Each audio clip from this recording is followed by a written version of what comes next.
আসসালামু আলাইকুম। প্রিয় দর্শক, অন্য মঞ্চের আলাপ চাইতায় আপনাদের সকলকে আমন্ত্রণ জানাচ্ছি।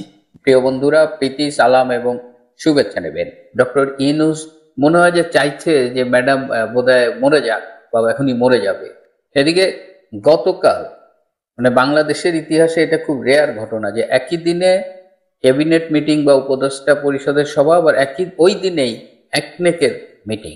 তো গতকাল দুটো মিটিংই হয়েছে, দুটো মিটিংয়েই ডক্টর ইউনূস বেশ দীর্ঘ বক্তব্য রেখেছেন এবং উপদেষ্টা পরিষদের মিটিংয়ে তিনি বলেছেন যে এখন আর অন্য কিছু ভাবনার সুযোগ নাই, এখন একটাই ভাবনা, ওনার সুস্থতা, ওনার সুস্থতা, ওনার সুস্থতা, তিনবার বলেছেন।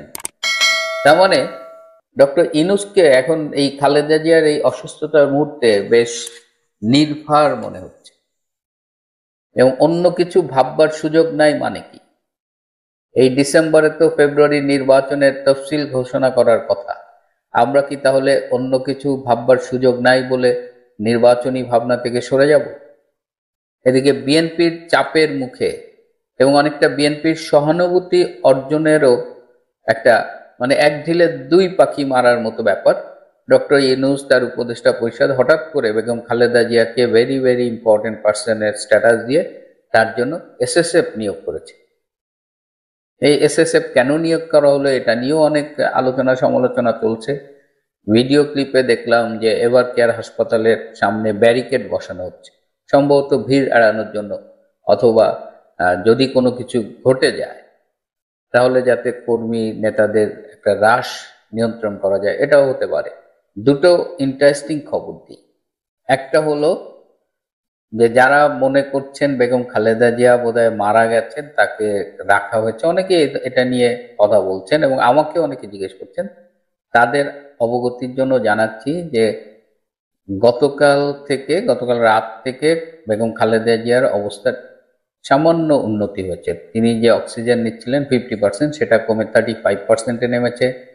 যে ওষুধটা দিয়ে তার হার্টের ফাংশন কন্ট্রোল করা হচ্ছিল, সে ওষুধের মাত্রা অনেক কমানো হয়েছে।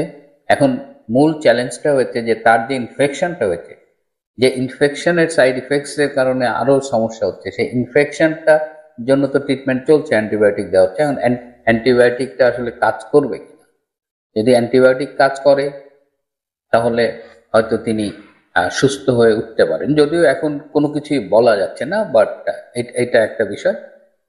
আরেকটা বিষয় হলো, আপনারা খেয়াল করেছেন যে ভারতের প্রধানমন্ত্রী নরেন্দ্র মোদী তার এক্স হ্যান্ডেলে টুইট করেছেন এবং তিনি খালেদা জিয়ার দ্রুত আরোগ্য কামনা করেছেন এবং তিনি আরো বলেছেন যে প্রয়োজন হলে ভারত তার সাধ্যমতো যে কোনো সহায়তা করতে রাজি। এই টুইটটা দেখে বিএনপি শিবিরে একেবারে আনন্দের বন্যা বয়ে গেছে। এটা আমার কাছে খুবই ইন্টারেস্টিং মনে হচ্ছে।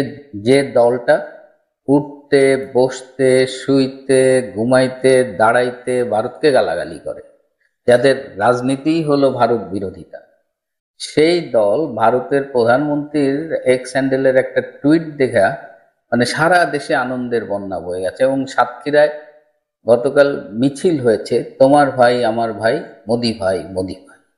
মানে এই কি ধরনের বন্ডামি!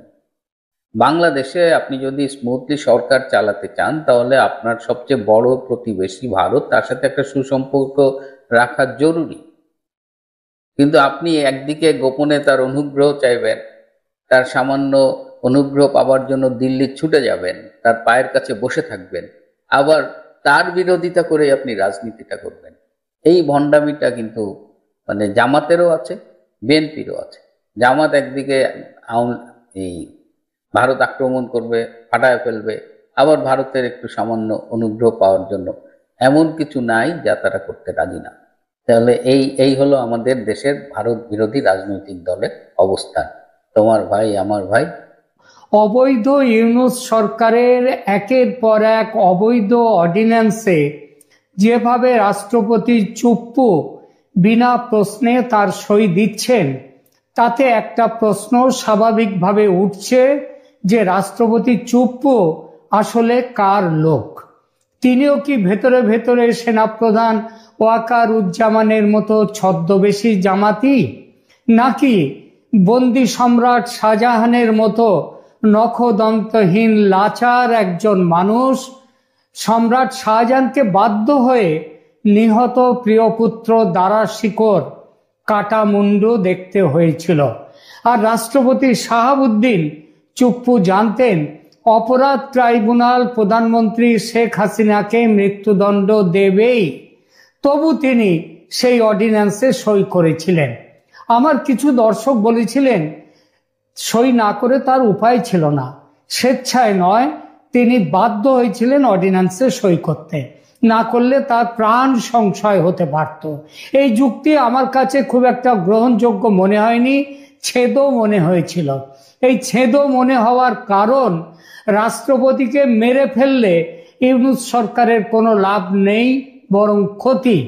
দেখুন, যারা ওই অপহরণ করে না, অপহরণ করে যাকে জিম্মি করে রেখে টাকার ডিমান্ড করে, মুক্তিপণ চায়, তাকে কাজ শেষ হওয়ার আগে কখনো মেরে ফেলে না, মারে কাজ শেষ হওয়ার শেষে।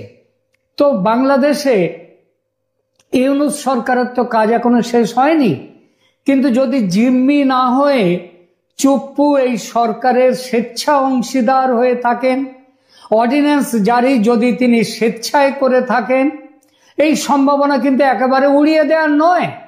বিশেষ করে রাষ্ট্রপতির সঙ্গে প্রধানমন্ত্রী শেখ হাসিনার সম্পর্কে শেষ দিকে তিক্ততা এসে গিয়েছিল বলে নির্ভরযোগ্য সূত্রে থেকে খবর আমি পেয়েছি। কলকাতায় থাকা আওয়ামী লীগের নেতাদের সঙ্গে ব্যক্তিগতভাবে বিষয়টি নিয়ে কথা বলেছি। রাষ্ট্রপতি চুপ্পু ছদ্ম জামাতি, এটা অবশ্য কেউ তাদের মধ্যে বিশ্বাস করেন না। তাহলে এই যে রাষ্ট্রপতি চুপ্পু একের পর এক বেআইনি অগণতান্ত্রিক অর্ডিন্যান্স কেন জারি করতে সম্মত হচ্ছেন? যদি তিনি বলতেন সই করব না, তাহলে কে কি করতে পারত? তাকে মেরে ফেলতো? সেটা কেন সম্ভব নয় আগেই বলেছি, কারণ এখন মেরে ফেলে তাদের কোনো লাভ নেই।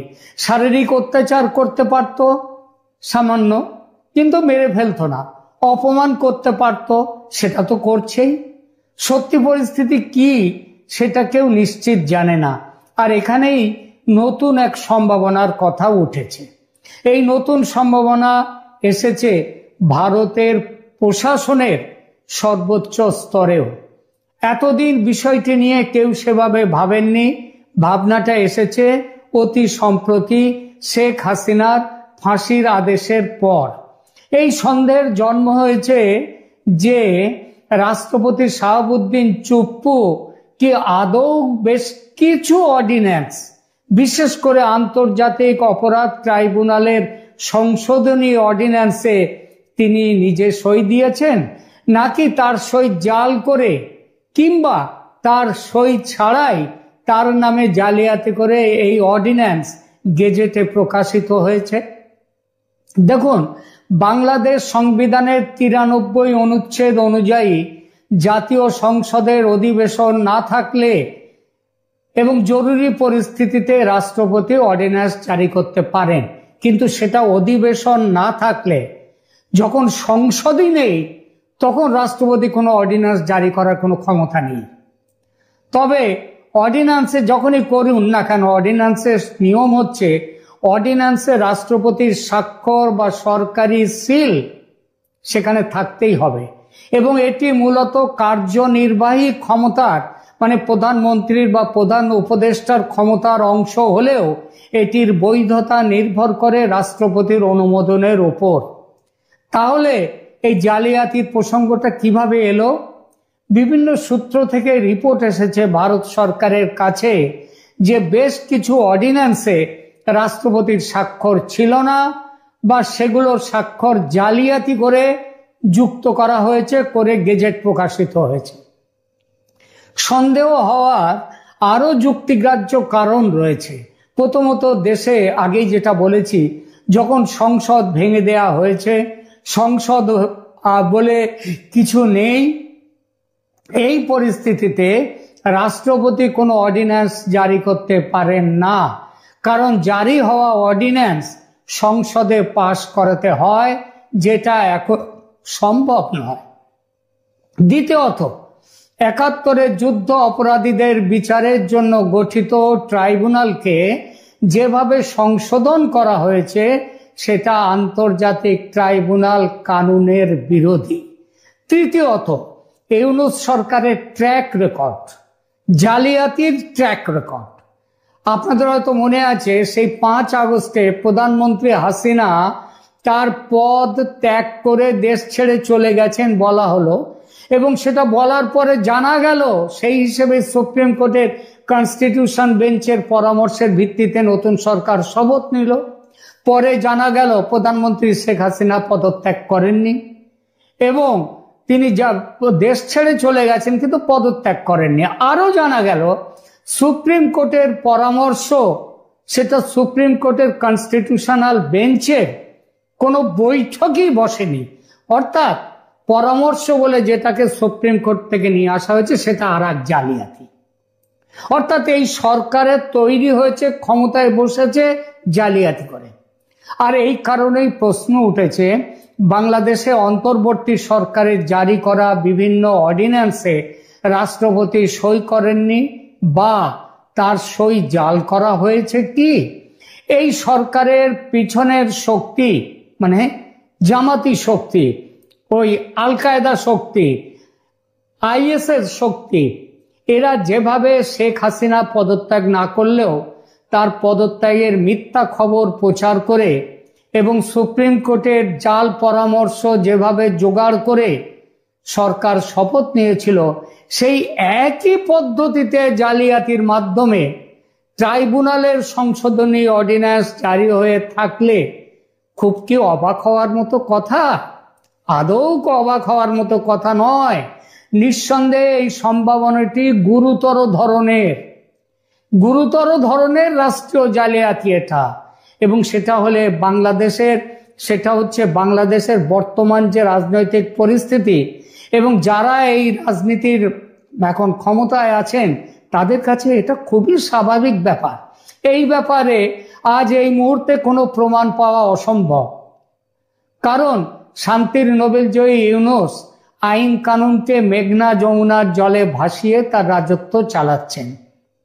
প্রমাণ লোপাট, তবে ভবিষ্যতে এর প্রমাণ পাওয়া যাবে যদি না বড় প্রমাণটিকে অর্থাৎ রাষ্ট্রপতি শাহাবুদ্দিন চুপ্পুকে এই সরকার বিদায় নেয়ার আগে চিরকালের মতো চুপ যদি না করিয়ে দেয় তাহলে প্রমাণ এক সময় আসতে বাধ্য। নয়াদিল্লির নির্ভরযোগ্য সূত্র থেকে জানা যাচ্ছে শেখ হাসিনার পদত্যাগপত্র সুপ্রিম কোর্টের পরামর্শ জালিয়াতি করে এই সরকারের ক্ষমতা দখলের সঙ্গে এবার অর্ডিন্যান্স জালিয়াতির বিষয়টি যোগ করে বড়সড় একটি ডসিয়ার আমেরিকার হাতে তুলে দিয়েছে ভারত সরকার। আর এর পরিণামে নোবেলজয়ী ডক্টর মোহাম্মদ ইউনূসের এই ৮৬ না ৮৭ বছর বয়স, তার এই বয়সের যে প্রতিষ্ঠা তিনি অর্জন করেছেন পৃথিবীব্যাপী, সেই প্রতিষ্ঠা তাসের ঘরের মতো ভেঙে পড়তে বাধ্য। শুধু তাই নয়, বেঁচে থাকলে আগামী দিনগুলো তাকে যে ভয়ঙ্কর জালিয়াতির দায়েও অন্ধ কারাগারে কাটাতে হবে সেটাও নিশ্চিত। এই জন্যেই বাংলায় একটা প্রবাদ আছে, অতিবার বেরো না ঝড়ে ভেঙে পড়বে, কারণ ক্রাইম ডাজ নট পে, পাপ বাপকেও ছাড়ে না। ইউনূস এবং তার সঙ্গীরা কথাটা মনে রাখবেন। আজকে বাংলাদেশের প্রধান জাতীয় দৈনিক প্রথম আলো একটি সংবাদের শিরোনাম করেছে, যে শিরোনামটা হচ্ছে মাহফুজ সিদ্ধান্তহীন, আসিফের রাজনৈতিক ঠিকানা অনির্দিষ্ট। অর্থাৎ গত বছর 2024-এর জুলাই আগস্টে যে আন্দোলন হয়েছিল কোটার দাবিতে যে আন্দোলন, পরবর্তীতে যেটি সরকার পতনের আন্দোলনের রূপ নেয়, সেই আন্দোলনের প্রধান দুই মুখ আসিফ মাহমুদ সজীব ভুঁইয়া এবং মাহফুজ আলম এবং একই সাথে নাহিদ ইসলাম, এই তিনজন ছাত্র প্রতিনিধি হিসেবে সরকারে যোগ দিয়েছিলেন। নাহিদ ইসলাম আগেই গত ফেব্রুয়ারিতেই পদত্যাগ করে আলাদা তারা একটি রাজনৈতিক দল গঠন করেছেন, জাতীয় নাগরিক পার্টি, যে পার্টি এখন ইতিমধ্যে নির্বাচন কমিশনে নিবন্ধন পেয়েছে, প্রতীক পেয়েছে নানা জল্পনা কল্পনার পর। আবার এদিকে নির্বাচন ঘনিয়ে আসছে, ফেব্রুয়ারির প্রথমার্ধে জাতীয় সংসদ নির্বাচন হবে, এটা সরকারের তরফ থেকে বলা হচ্ছে, কিন্তু আমরা বিশ্বাস করি না যে নির্বাচন হবে। এখন প্রশ্ন হচ্ছে যে এই ছাত্র প্রতিনিধি যারা ছিলেন সরকারে, একজন চলে গেছেন আগেই, কিন্তু দুজন এখনো পর্যন্ত আছেন। দুজনের একজন অবশ্য মাহফুজ আলমকে আমরা বহু পরে চিনলাম, যে মাহফুজ আলম নামের একজন ওই জুলাই আগস্টের ওই সময়ের আন্দোলনে ছিলেন, যখন সরকারের অংশ হলেন। প্রথমে সিনিয়র সচিব পদমর্যাদায় প্রধান উপদেষ্টার কার্যালয়ে সংযুক্ত হয়েছিলেন, পরবর্তীতে উপদেষ্টা হলেন, তখন একটু একটু করে চিনলাম। এবং মাহফুজ আলমকে ডক্টর ইউনূস নিউ ইয়র্কের জাতিসংঘের অধিবেশনে গিয়ে এক ফাঁকে এক অনুষ্ঠানে, ক্লিনটন ফাউন্ডেশনের অনুষ্ঠানে, যখন জুলাই আন্দোলনের মাস্টারমাইন্ড বলে পরিচয় করিয়ে দিলেন ক্লিনটনকে, তখন আমরা তাকে আরো ভালোভাবে চিনলাম। যাই হোক, এখন এই দুই ছাত্র উপদেষ্টা আছে, কিন্তু সরকারের তো শেষ পর্যায়ে অবস্থা দৃষ্টি চারিদিক দিয়ে মনে হচ্ছে যে সরকার শেষ দিকে। এখন তারা কি করবেন? তারা কি নির্বাচন করবেন, নাকি নির্বাচন করবেন না, নাকি উপদেষ্টা পরিষদে থাকবেন? এইরকম একটি রিপোর্ট করেছে প্রথম আলো। দৈনিক প্রথম আলোর খবরে বলা হচ্ছে যে ত্রয়োদশ জাতীয় সংসদ নির্বাচনের তফসিল হতে পারে আগামী সপ্তাহেই। শিক্ষার্থী প্রতিনিধি হিসেবে অন্তর্বর্তী সরকারে থাকা দুই উপদেষ্টা মাহফুজ আলম ও আসিফ মাহমুদ সজীব ভুইয়া পদত্যাগ করে ভোটের লড়াই অংশ নেবেন, নাকি সরকারে থেকে যাবেন, এ নিয়ে রাজনৈতিক অঙ্গনে নানা আলোচনা চলছে। যদিও দুই উপদেষ্টার কেউ এখন পর্যন্ত এ নিয়ে স্পষ্ট করে কিছু বলেননি। তথ্য ও সম্প্রচার মন্ত্রণালয়ের উপদেষ্টা মাহফুজ আলম পদত্যাগ ও নির্বাচন করার বিষয়ে এখনো সিদ্ধান্ত নেননি বলে গত রোববার রাতে প্রথম আলোকে জানিয়েছেন। অন্যদিকে স্থানীয় সরকার মন্ত্রণালয়ের উপদেষ্টা আসিফ মাহমুদ সজীব ভুইয়া ঢাকা থেকে ভোট করবেন, সেটা আগেই জানিয়েছেন। তবে তিনি বিএনপি, জাতীয় নাগরিক পার্টি নাকি স্বতন্ত্র কোন পথে হাঁটবেন সেটা এখনো খোলাসা করেননি। তার রাজনৈতিক ঠিকানাও এখনো নিশ্চিত হয়নি বলে জানা গেছে। এদিকে দুই উপদেষ্টাকে পদত্যাগ করার জন্য অন্তর্বর্তী সরকারের শীর্ষ পর্যায় থেকে সম্প্রতি আবারও পরামর্শ দেওয়া হয়েছে বলে সংশ্লিষ্ট একাধিক সূত্রে জানা গেছে। এর আগেও গত সেপ্টেম্বরের মাঝামাঝি সময়ের মধ্যে তাদের পদত্যাগের পরামর্শ দেওয়া হয়েছিল, তখন তারা আরো সময় চেয়েছিলেন। এরপর আরো একাধিকবার পদত্যাগের পরামর্শ দেওয়া হয়েছিল বলে জানা গেছে। এর মধ্যে আসিফ মাহমুদের ঘনিষ্ঠ একটি সূত্র জানায় তিনি জাতীয় নির্বাচনের তফসিল ঘোষণার আগেই সরকার থেকে পদত্যাগ করতে পারেন। তবে মাহফুজ আলমের ঘনিষ্ঠ কোনো সূত্র বলছে তিনি পদত্যাগ না করে এই সরকারের শেষ সময় পর্যন্ত উপদেষ্টা পরিষদে থেকেও যেতে পারেন। সেক্ষেত্রে তিনি নির্বাচনে অংশ নেবেন না, আর যদি নির্বাচনে অংশ নেন তাহলে তফসিলের আগে সরকার থেকে পদত্যাগ করবেন। এদিকে প্রধান নির্বাচন কমিশনার গত শনিবার বলেছেন ডিসেম্বরের দ্বিতীয় সপ্তাহে, অর্থাৎ আগামী সপ্তাহে নির্বাচনের তফসিল ঘোষিত হতে পারে। মাহফুজ আলম এবং আসিফ মাহমুদ সজীব ভুইয়া যে প্ল্যাটফর্ম থেকে উঠে এসে আজকে সরকারের উপদেষ্টা মন্ত্রীর পদমর্যাদায়, তাদেরই আন্দোলনের সহকর্মীরা গত ফেব্রুয়ারিতে এনসিপি গঠন করেছে। আমি শুরুতেই এনসিপির কথা বলেছি, কিন্তু তারা কি আসলে এনসিপির অংশ নয়? এনসিপিতে যোগ দিবেন না, বা যোগ দেওয়া বলে কি, তারা তো এখন সরকারে আছেন, এনসিপিরই আছেন এমনটাই ধরা হয়। কিন্তু মাঝখানে বিশেষ করে আসিফ মাহমুদ সজীব ভুইয়ার নানা টানাপোড়েনের কথা শোনা গিয়েছিল, এবং তিনি তার নিজ এলাকায় ইলেকশন করবেন না, তিনি ধানমন্ডির ভোটার হয়েছেন, ইত্যাদি নানান কথা। আসলে কি হচ্ছে এবং কি হচ্ছে এগুলোর উত্তর পেতে হলে আমরা হয়তো, যেহেতু আগামী সপ্তাহে তফসিল ঘোষণার কথা শোনা যাচ্ছে, সাথে বারবার এই কথাটাও বলতে হয় যে তফসিল ঘোষণা হতে পারে। এর আগে 2008 সালের নবম জাতীয় সংসদ নির্বাচনেও কিন্তু 5 বার তফসিল ঘোষিত হয়েছিল। কাজেই নির্বাচন কমিশন একটি তফসিল ঘোষণা করতেই পারে, কিন্তু নির্বাচন হওয়ার ব্যাপারে এখনো পর্যন্ত কোনো আভাস আসলে নেই। যাই হোক, আমরা আলাপে ছিলাম যে দুই উপদেষ্টার ভাগ্যে কি হচ্ছে, দুই উপদেষ্টার ভাগ্যে কি হচ্ছে সেটি হয়তো আমরা আগামী 1 সপ্তাহের মধ্যেই দেখতে পাবো।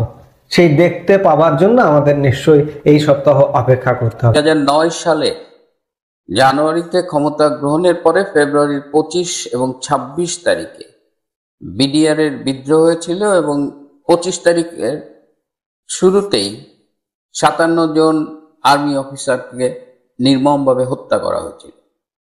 শেখ হাসিনার সরকার সবে ক্ষমতায় এসেছে এবং সেই সরকারকে বিব্রত করবার জন্যই এই হত্যাকাণ্ডটি সংগঠিত হয়েছিল বলেই অনেকে ধারণা করে। যা হোক, এই নিয়ে তদন্ত হয়েছে, এই নিয়ে আদালতে বিচার হয়েছে, নিম্ন আদালতে অধিকাংশ মামলার রায় হয়ে গেছে। এই তদন্তের সেনাবাহিনীর পক্ষ থেকে যে কমিটিটা করা ছিল তার প্রধান ছিলেন সেই সময় quarter master general lieutenant general Jahangir Alam Chowdhury, যিনি আজকের এই অবৈধ ইউনূস সরকারের স্বরাষ্ট্র উপদেষ্টা। তো আমরা জাহাঙ্গীর আলম চৌধুরীর একটা ভিডিও ক্লিপ দেখি, পাশাপাশি আসেন আমরা একটু জেনে নিই যে 2009 সালে এই বিডিআর বিদ্রোহ এবং হত্যাকাণ্ডে আসলে কি ঘটেছে। তারা খেয়াল করেছেন যে 57 জন আর্মি অফিসার মারা গিয়েছিল, তাদের মধ্যে অধিকাংশই ছিল আওয়ামী লীগের সাথে সংশ্লিষ্ট পরিবারের সদস্য। তো সব মিলিয়ে এটা খুব ক্লিয়ার ইন্ডিকেশন আছে এবং বাস্তবতাটা ছিল যে বিডিআর এর সৈনিকদের মধ্যে তখন এক ধরনের ক্ষোভ তৈরি হয়েছিল। এই যে অপারেশন ডাল ভাত পরিচালিত হয়েছিল 111-এর সময়, সেখানে তারা বিভিন্ন জায়গায় কম দামে খাদ্যপণ্য বিক্রি করেছে এবং কথা ছিল যে সৈনিকরা এই লাভের একটা অংশ পাবে, কিন্তু সেটা তাদের সাথে দেওয়া হয়। এছাড়াও অনেকের বিরুদ্ধে অভিযোগ ছিল তারা সৈনিকদের সাথে ঠিক ভালো ব্যবহার করছে না। তো এইসব কারণে এই বিদ্রোহটি হয়েছিল এবং এই বিদ্রোহের সাথে তখন বলা হয় যে সেই সময় স্থানীয় বিএনপির কিছু নেতা হাওয়া দিছিল আর কি, এটা সার্কামস্টেন্সিয়াল এভিডেন্সে মনে হয়েছে। তো সেই অবস্থায় হঠাৎ করে এই ডক্টর ইউনূস অবৈধভাবে ক্ষমতা দখল করে আবার এই প্রহসনের একটা কমিশন করে দিয়েছে এবং কমিশনের প্রধান ছিল একসময়ের বিডিআর এর মহাপরিচালক মেজর জেনারেল আ.ল.ম. ফজলুর রহমান। এই ফজলুর রহমান 2001 সালে তিনি যখন দায়িত্বে ছিলেন তখন সিলেট এবং কুড়িগ্রামের সীমান্ত এলাকায় বিডিআর এর সাথে বিএসএফ এর একটা সংঘর্ষ হয়েছিল এবং সেখানে বিএসএফ এর বেশ কয়েকজন সদস্য মারা গিয়েছিল। এইটা নিয়ে পরে ফজলুর রহমান দাবি করেছিল যে তাকে ফিল্ড মার্শাল উপাধি দিতে হবে। আপনারা হয়তো জানেন না যে এই মেজর জেনারেল ফজলুকে আড়ালে আবডালে রাম ছাগল ফজলু বলে এই বাহিনীতে ডাকা হতো এবং সে যে রাম ছাগল ছিল তা বিভিন্ন কর্মকাণ্ডেই আমরা জানতে পারি। এই যে যেমন ফিল্ড মার্শাল, আপনারা জানেন যে সেনা প্রধান যিনি যুদ্ধ করেন তিনি ফিল্ড মার্শাল উপাধিটা পেয়ে থাকেন, যেমন ভারতের মানিক শাহ বা পাকিস্তানের বর্তমান সেনা প্রধান যে আসিম মুনির। কিন্তু বিডিআর এর মহাপরিচালক কি করে ফিল্ড মার্শাল উপাধি দাবি করে সেটা নিয়ে অনেক হাসাহাসি হয়েছে। যাই হোক, এটা নিয়ে আর কথা বলতে চাই না। এবং 2009 সালের পর থেকেই তিনি রিটায়ারমেন্টে যাওয়ার পর থেকে এই বিডিআর বিদ্রোহ নিয়ে অনেক টক শোতে কথা বলেছেন এবং সেখানে বলেছেন এটা হাসিনার সিগন্যালে হয়েছে, এর সাথে ভারত জড়িত, যা যা কথা বলতেন তিনি এই কমিশনের রিপোর্টে সেম জিনিসগুলো পাইছে। তো উনি কি করে এত বছর আগে জানতেন? তদন্ত তো করলেন এই যে গত বছরের অগস্টের পরে যখন কমিশন হইল, তা আপনি তদন্ত করলেন লাস্ট 13-14 মাস, আর আপনি 2009 সাল থেকে একই জিনিস জানেন। আপনাদের 2004 সালের 21শে আগস্টে সে গ্রেনেড হামলার কথা মনে আছে না? সেখানে বিএনপি সেখানে সংসদে দাঁড়িয়ে খালেদা জিয়া বলেছিলেন যে শেখ হাসিনা নাকি ভ্যানিটি ব্যাগে করে গ্রেনেড ক্যারি করে নিয়ে গেছে। যাও কোনো কিছুই যখন গিলাইতে পারছে না তখন নোয়াখালীর সেনবাগ না কোথায় একটা ছেলে চার দোকান থেকে জজ মিয়া নামে একটা ছেলেকে ডেকে না ধরে পুলিশে তাকে দেখালো যে সেই গ্রেনেড হামলার জন্য দায়ী। ওদিকে জজ মিয়ার পরিবারকে আবার পুলিশ টাকা দেয় যে জজ মিয়া জেলে আছে, মান্থলি তোমরা এই টাকাটা নিবা। সেই জজ মিয়া নাটক নিয়ে তো কম হাসাহাসি হলো না। তো এইবার ফজলু মিয়া যে নাটকটা করলো এই তদন্তের নামে প্রহসন করলো, এইটা তো জজ মিয়া নাটককেও হারায় দিচ্ছে। আবার ফজলু মিয়া রিপোর্টটা ডক্টর ইউনূসের হাতে দেওয়ার পরে একটা সংবাদ সম্মেলন করছে, সেখানে সাবেক সেনা প্রধান জেনারেল আজিজ সম্পর্কেও খুব আপত্তিকর কথা বলেছে, মিথ্যে কথা বলেছে জেনারেল আজিজ নাকি লেফটেন্যান্ট কর্নেল থাকাকালীনই সে আর ফার্দার প্রমোশন পায়নি, অর্থাৎ সুপারসিডেড হয়ে গেছে, তারপরেও তাকে সেনা প্রদান করা হয়েছে, which was wrong. General Aziz আমরা খোঁজ নিয়ে জেনেছি যে তিনি কখনো সুপারসিডেড হননি, তিনি নিয়মিতভাবেই সেনাবাহিনীতে প্রমোশনগুলো পেয়েছেন। আবার তদন্ত করতে গেছে তিনি বিডিআর মিউটিনি, সেখানে আবার জেনারেল আজিজকে টেনে আনছেন। তাহলে আপনারা বুঝতে পারছেন। আবার ব্যারিস্টার ফজলে তাপস সে নাকি কোঅর্ডিনেট করছে। একটা মা বাপ মরা ছেলে, যারা আপনারা তাকে চেনেন, সে খুবই নরম স্বভাবের। এবং দেখেন এই যে যাওয়ার আগের দিন 4 আগস্ট না 3রা আগস্ট সে যখন ঢাকা থেকে চলে যাচ্ছে, তখন সে একটা ইমিগ্রেশন অফিসারকে ম্যানেজ করতে পারেনি, সে প্রধানমন্ত্রীকে ফোন করছে। তো এরকম একটা মানুষ বিডিআর হত্যাকাণ্ড ঘটায় ফেলছে আর কি। মানে ফজলু যে রাম ছাগল তা প্রতি মুহূর্তে যেন প্রমাণ করতেছে। মানে ইউনূসের অসংখ্য প্রহসনমূলক কাজ, হাস্যকর কাজের সাথে নতুন করে যোগ হলো এই বিডিআর বিদ্রোহ হত্যা তদন্তের এই কমিশনের রিপোর্ট। আমার কাছে কি মনে হচ্ছে জানেন, মনে হচ্ছে যে শেখ হাসিনা মামলার যে রায় দিয়েছে না এই সরকারের সময়ে আদালত, আন্তর্জাতিক অপরাধ ট্রাইব্যুনাল, এই রায় এবং রায় পরবর্তী 1-2 সপ্তাহের যে রাজনৈতিক একটা জোশ সরকারের, এটাই শেষ। মানে এরপরে আর ফার্দার ডেভেলপমেন্ট বলতে কিছু নাই। নাই বলতে ভারতের দিক থেকে না, এটা বাংলাদেশের দিক থেকে। আমি সবসময় বলে এসেছি যে এই শেখ হাসিনার বিচার করতে চাওয়াটাই একটা গলদ আছে। বিষয়টা সত্যিকার অর্থেই শেখ হাসিনার একেবারে স্পেসিফিক কোনো অপরাধ খুঁজে বের করা এবং সেটার জন্য যথাযথ প্রক্রিয়ায় বিচার, এটা শুরু থেকেই সে যায়নি। সে গিয়েছে রাজনৈতিক দৃষ্টিকোণ থেকে এবং প্রতিহিংসার দৃষ্টিকোণ থেকে। যাক, আদালত একটা রায় দিয়েছে। এই রায়ের পরবর্তী স্টেপ কি? যে আসামি বা যাকে সাজা দেওয়া হয়েছে তাকে দেশে আনা। এই দেশে আনার জন্য বাংলাদেশ একটা চিঠি দিয়েছে। এই চিঠি এই চিঠির পরে এই চিঠি কোথায় গেল, এটার উত্তর চিঠি যখন নাম এসছে তখনই মানুষ ধারণা করেছে, আমরাও বুঝতে পেরেছি যে এই চিঠি আলটিমেটলি এর আগের চিঠির মতোই কোথাও না কোথাও পড়ে থাকবে। ভারত খুব সাবধানী একটা জবাব দিয়েছে যে তারা এটা দেখছে, তারা পর্যবেক্ষণ করছে এবং বাংলাদেশের শান্তি, প্রগতি, হ্যান নির্বাচন, বাংলাদেশের মানুষের ভালো চায়, সম্পর্ক ভালো চায়, এইসব কথাবার্তা বলছে। কিন্তু এইসবের আড়ালে আরো কিছু ঘটনা যে আছে এবং ভারত আনুষ্ঠানিকভাবে তার যে বলা যে আমি শেখ হাসিনাকে দিব না, এটা ভারত নিজে না বলে অন্যদেরকে দিয়ে বলাচ্ছে। ভারতের শক্তিশালী সংবাদ মাধ্যম আনন্দবাজারের সমস্ত সংবাদ আমরা পিক করি না, কিন্তু অনেক সেন্সিটিভ সংবাদ আছে। আজকেও আপনি যদি আনন্দবাজারের বিদেশ ক্যাটাগরিতে ঢুকবেন, বাংলাদেশকে প্রচুর নিউজ দেখবেন। আমরা সংবাদপত্রে অনেক নিউজ বিশ্লেষণ করি, বাট আনন্দবাজারের এই নিউজটা তারা যে করেছে, এই নিউজে ভারত সরকার হোক বা ভারতের দিক থেকে বোঝানোর চেষ্টা হয়েছে। আমরা বাংলাদেশেও বিভিন্ন সোশ্যাল মিডিয়া ব্লগারদের ফটোকার্ড দেখছি এবং ভারতের ওই আনন্দবাজারের খবরটার সার বা জিস্ট যদি বলি, বলা হচ্ছে কোনো প্রত্যর্পণ চুক্তি ঘাতকের হাতে তুলে দিতে বলে না। কথাটার মিনিং কি?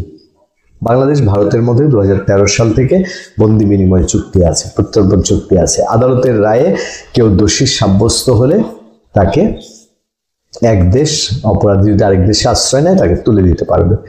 সহজ হিসাবে শেখ হাসিনাকে বাংলাদেশে হাতে তুলে দেওয়ার কথা ভারত বাধ্য। ওই চুক্তিতেই একটা ক্লজ আছে, এই দুই দেশের কোনো দেশ যদি মনে করেন যে কোনো অপরাধীকে ওই দেশে প্রতিহিংসামূলক বিচার দেওয়া হচ্ছে আদালতে, তাহলে সে নাও দিতে পারে। ভারত এবং ভারতের সংবাদ মাধ্যম সাংবাদিকরা যা বলছেন তাতে করে তারা এই রায়কে রায় মনে করেন না।